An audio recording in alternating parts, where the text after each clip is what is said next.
नमस्कार, हम हैं और होस्ट और दोस्त प्रकाश सिंह।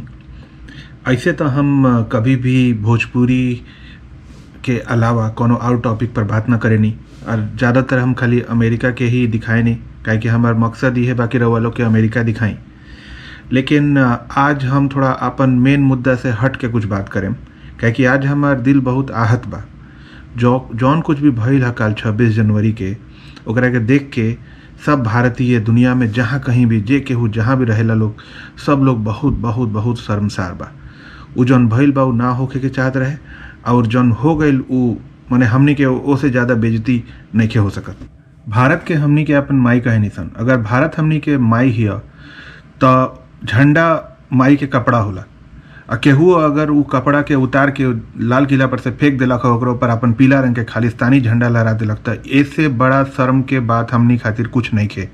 चलिए पहले हम जरा रउआ लोग के दिखा दी कि ओजा का भइल बा। ऐसे तो हमरा के लागत है सबको पता हुई, लेकिन हई देखी कि ओजा का भइल रहे काल लाल किला पर।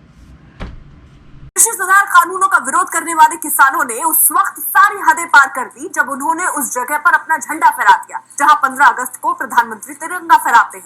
सिंघू बॉर्डर से निकले जो किसान दिल्ली में दाखिल हुए, उनमें बड़ी तादाद में किसान लाल किले भी पहुंचे और करीब 2 बजे हुड़दंग करते हुए अंदर घुस गए। शोर शराबे और गहमा गहमी के बीच एक शख्स अचानक उस पोल पर चढ़ने लगा जहां 15 अगस्त को ध्वजारोहण होता था। इस शख्स ने उस पोल पर अपना झंडा फहरा दिया, जिसके बाद वहां मौजूद प्रदर्शनकारी चिल्लाने लगे। ये तस्वीरें शर्मनाक हैं क्योंकि किसी ने नहीं सोचा था कि किसान सरकार के खिलाफ अपने प्रदर्शन में सारी मर्यादाएं लांघ जाएंगे और पहली बार लाल किले पर तिरंगे के अलावा कोई और झंडा दिखेगा। चारों लाल किले की जो सामने की दीवार है, जिसे आपने हर साल 15 अगस्त पे देखा होगा, वहाँ पर किसान इस वक्त मौजूद है और लगातार झंडे फहरा रहे हैं। ये उपद्रवी जब अंदर घुसे तो इनकी संख्या बहुत ज्यादा थी। उन्होंने अपने ट्रैक्टर बाहर ही छोड़ दिए और तेजी से लाल किले में दाखिल हुए। इनकी संख्या इतनी ज्यादा थी कि पुलिस के लिए उन्हें काबू करना मुश्किल हो गया। 15 अगस्त को जिस लाल किले पर आजादी का जश्न मनाया जाता है, इस साल 26 जनवरी को वहां किसान जमा हो गए और हुड़दंग करने लगे। देश की शान माने जाने वाले लाल किले के अंदर यह हंगामा घंटों तक चला, जिसके बाद शाम को किसान ट्रैक्टर पर सवार होकर वापस जाने लगे। अब आप देख सकते हैं कि सारे ट्रैक्टर जो है वो मूव करने लगे हैं। अब यहाँ से आगे बढ़ना शुरू हो गए हैं। खबर आई कि लाल किले के पास उग्र भीड़ ने ड्यूटी कर रहे कई पुलिस वालों से मारपीट भी की। तो देख लेनी रउआ लोग नो कि ओजा का भइल रहे। लाल किला हमनी के देश के आन बान और शान ह। हमनी के इतिहास के साथ वो जुड़ल बा। यही से ओजा 15 अगस्त के झंडा फहराइल जाला। ओकर आपन एगो इज्जत बा। जब देश हमनी के गुलाम भइल रहे और जब देश आज़ाद भइल रहे, वो दोनों चीज़ के साक्षी ह और वो में बहुत अहम रोल प्ले कैले रहे।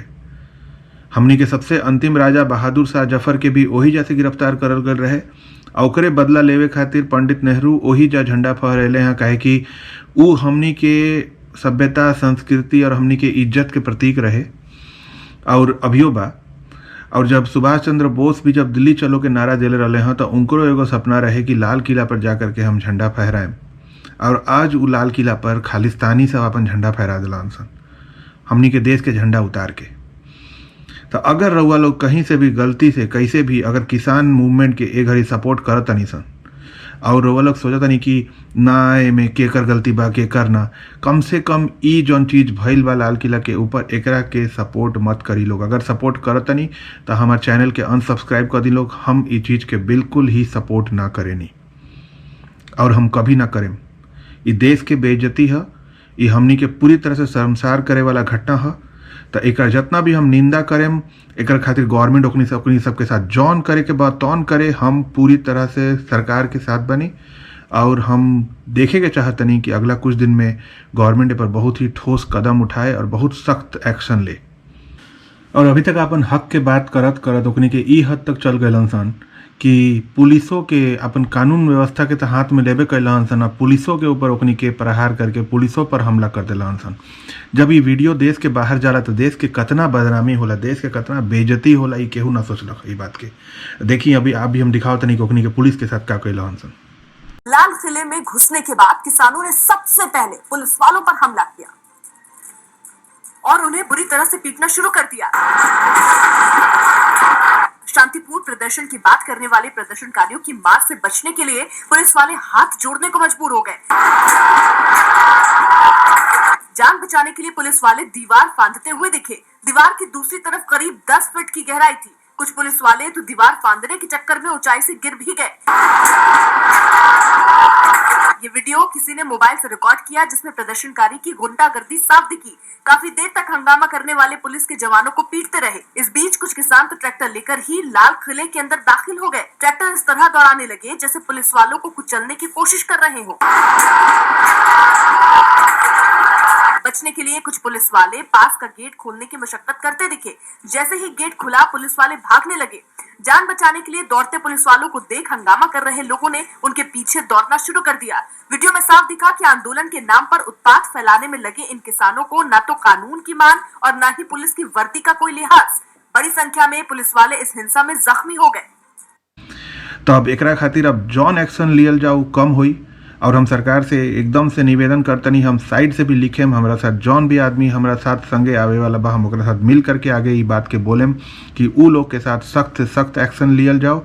और भले ही एमे गेहूं के साथ थोड़ा घून पीसे, चाहे घून के साथ गेहूं पीसे, एक्शन एकदम सख्त होके के चाहिए। एमे अब कोनो भी नरमी बरते के जरूरत नहीं है। बस हमरा के आज इहे कहे के रहे, हम अपन स्टैंड क्लियर करे के चाहतनी ह। और हम जानतनी कि हमनी के भोजपुरिया भाई बंधु सब ये सब चीज़ से हमेशा दूर रहेलन सन। हमनी के देश से बहुत प्यार रहेला और हमरा के पता बा कि ये सब कोनो घटिया चीज़ में कोनो भोजपुरी बोले वाला हम आदमी के आज तक नहीं की देखले कोनो गंदा काम करत, कम से कम देश के खिलाफ। तो ये चीज़ के ध्यान में रखे हम लोग। और अगल बगल और कोनो आदमी अगर ये सब सोचता तो ओकर सोच बदली लोग। और देश के प्रति हमेशा हमनी के आदर भक्ति हमेशा बनाए के रखे के चाहिए। ना माने कुछ हो सकेला, गवर्नमेंट के फैसला, गवर्नमेंट के रूल बिल कुछ पास हो गए, लेकिन ओमे देश के कभी भी हमनी के देश के गौरव के साथ खिलवाड़ ना करे के चाहिए।